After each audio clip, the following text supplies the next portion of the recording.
Good morning, students. Welcome to your Siddharth biology class. Today we will study about double fertilization in flowering plants. इसके last lecture में हमने देख लिया था fertilization. What is fertilization? So fertilization is the process of fusion of two different gametes, male and female. They are fused with each other and formation of zygote. Fertilization occur after pollination and different type of steps. आज हम बात करेंगे double fertilisation की. What is double fertilization and what is the significance of this process? Let's continue. So double fertilization means नाम से पता चल रहा है कि यहाँ पे जो फर्टिलाइजेशन की प्रोसेस है 2 times occur हो रही है. That's why it is known as double fertilization. So number 1, it is the characteristics feature of angiospermic plants. ये किस प्लांट्स के कैरेक्टरिस्टिक्स फीचर है बेटा?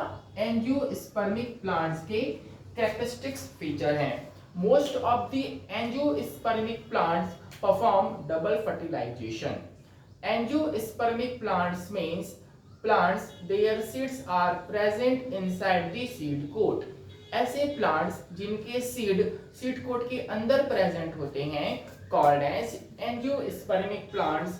They are advanced division of plant kingdom.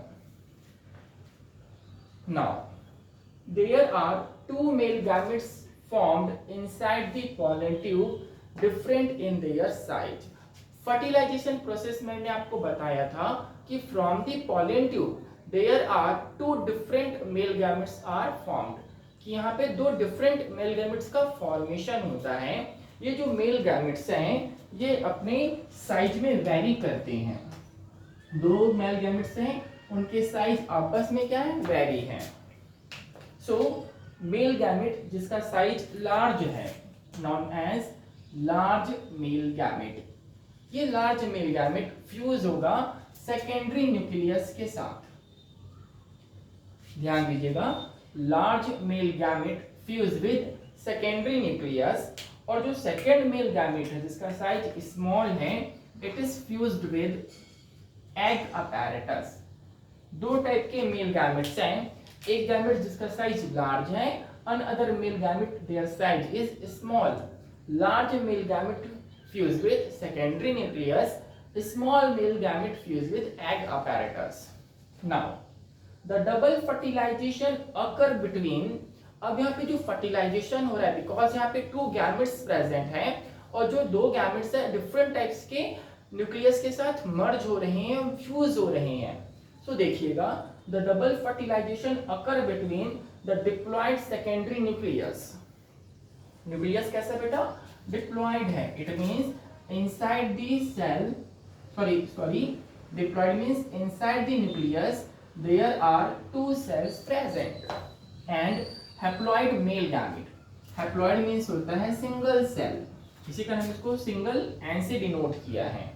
अब इस डायग्राम से ज्यादा बेटर एक्सप्लेन कर पाएंगे कि जो फर्स्ट पोलर न्यूक्लियस है और जो सेकंड पोलर न्यूक्लियस है inside the embryo sac. Embryo sac contain 8 cells, antipodal cells, central nuclei and egg apparatus. उसी में से जो सेंटर वाली न्यूक्लियस है उनमें 2 सेल्स प्रेजेंट है. That's why it is known as secondary nucleus. First polar nucleus and second polar nucleus both together called secondary nucleus. दोनों के पास हैप्लॉइड सेल हैं और दोनों मिक्स होकर क्या बन गए बेटा? डिप्लॉइड बन गए. n plus n equal to 2n. Now अब मेन मैकेनिज्म क्या है? ये जो सेकेंडरी न्यूक्लियस है, दिस इज सेकेंडरी न्यूक्लियस. इस सेकेंडरी न्यूक्लियस के साथ आकर मर्ज होगा male gamete which is haploid in number और 2n प्लस n मिलके बना लेते हैं triploid cell. That's why it is known as triple fusion. और यहाँ पे डबल फर्टिलाइजेशन क्या होगा? प्रोसेस अकर होगा. एज द रिजल्ट फॉर्मेशन होगा एंडोस्पर्म न्यूक्लियस का which are triploid in nature. So that is double fertilization. ज्यादा लेंथी और कॉम्प्लेक्स प्रोसेस नहीं है. बस आपको एक चीज याद रखनी है कि जो पोलर न्यूक्लियस है दोनों मिलकर किसका फॉर्मेशन करेंगे, सेकेंडरी न्यूक्लियस का। ये जो सेकेंडरी न्यूक्लियस है fuse with male gamete and formation of triploid cell that is endosperm nucleus. There are two male gamete, small and large. Large male gamete fuse with secondary nucleus, small male gamete fuse with egg apparatus। Now अब हम बात करते हैं significance of double fertilization. Now we are talking about significance of double fertilization कि double fertilization के significance क्या क्या होते हैं।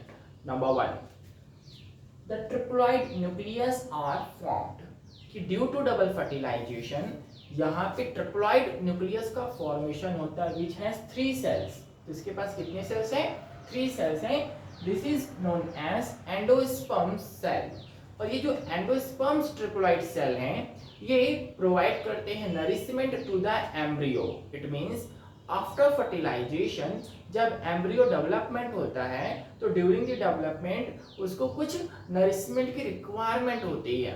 This requirements are fulfilled by endosperms triploid cell. Number 2, because endosperms are triploid in nature, that's why it is capable of absorbing food material। because इसके पास extra cells present होते हैं, that's why ये food material को absorb कर सकता है।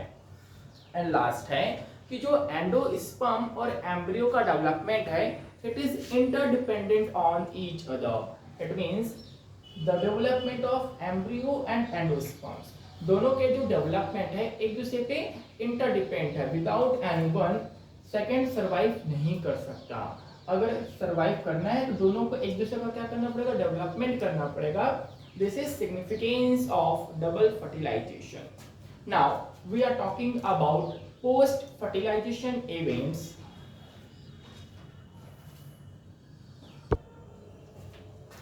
Now we are talking about development in flower after fertilization कि after fertilization flower में कौन कौन से डेवलपमेंटल पार्ट्स होते हैं, स्टेप्स होते हैं। So this portion is known as post fertilization events. It is very important from the exam point of view. Mainly exam में पूछा जाता है कि what is post fertilization events, explain it. So post fertilization means होता है changes which occur after fertilization. ऐसे changes जो fertilization होने के बाद फ्लावर्स में अकर होते हैं, देखने को मिलते हैं। तो basically they are following 3 types कि जैसे फर्टिलाइजेशन हो गया, fusion of male and female gametes हो गए, उसके बाद ये स्टेप्स प्रेजेंट होते हैं। That's why it is known as post fertilization. Number 1, development of endosperm. Number 2, development of embryo. And number 3, development of seed. We know that कि जैसे ही fertilisation complete हो गया उसके बाद किसका डेवलपमेंट होगा, एंडोस्पर्म्स। एंडोस्पर्म्स के साथ साथ डेवलप होंगे embryo. Development of embryo, this process is known as embryogenesis. And after embryo mature in seeds. So endosperms we know that, अभी हमने आपको बताया कि डबल फर्टिलाइजेशन में एंडोस्पर्म्स का क्या होता है, डेवलपमेंट होता है। And development of embryo and development of endosperms are interdependent on each other. So endosperms development proceed embryo development कि जैसे ही एंडोस्पर्म्स का डेवलपमेंट स्टार्ट हो गया सिमिलरली एम्ब्रियो का भी डेवलपमेंट होना स्टार्ट हो जाता है। Number 2, endosperms are triploid in nature because it contain 3 cells। Endosperms कैसे हैं बेटा, ट्रिप्लॉइड नेचर के हैं। Now it is formed by double fertilization कि जो एंडोस्पर्म्स का डेवलपमेंट है डबल फर्टिलाइजेशन के थ्रू होता है। Number 4, it is act as a nutritive tissue. ये जो एंडोस्पर्म्स है न्यूट्रिटिव टिश्यू के फॉर्म में बिहेव करते हैं because it provide nourishment to the embryo in seed plants। Number 5, ऐसे seeds जिनमें एंडोस्पर्म्स एब्सेंट होता है called as exalbuminous. Those seed in which endosperms are absent called as X albuminous. For example, bean, pea, radish, sunflower, etc. And those seed which have endosperms called albuminous seed. In most of the cases, monocots में ये present होता है. For example, grass and palms. Now we are talking about types of endosperms. Now, types of endosperms. Basically, they are following three types. Number one है free nuclear endosperms. It is very common in nature. Most of the cases of flowering plants, इनमें इस type का क्या होता है बेटा, endosperms present होता है. For example, family Poaceae and family Asteraceae. Poaceae family का example है pea and Asteraceae का example है sunflower. Now, second है cellular endosperms are present in Dhatura and Petunia, and last है halobial endosperms. ये present होता है Vallisneria and Asphodylus. So, today lecture about double fertilization and post fertilization events.